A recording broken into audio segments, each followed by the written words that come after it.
were collected from Central Police Station. The CCTV DVR was seized and forwarded for forensic analysis. Statements from all the 5 DCI arresting officers were recorded. A letter addressed to Bagabi Hospital requesting information on whether the deceased was treated at the facility was delivered. A reply is expected by 11th of June, that is today. The family of the deceased was contacted.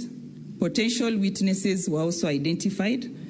The occurrence book records were obtained from Mawego Police Station. The post-mortem examination was attended and a copy of the report was obtained.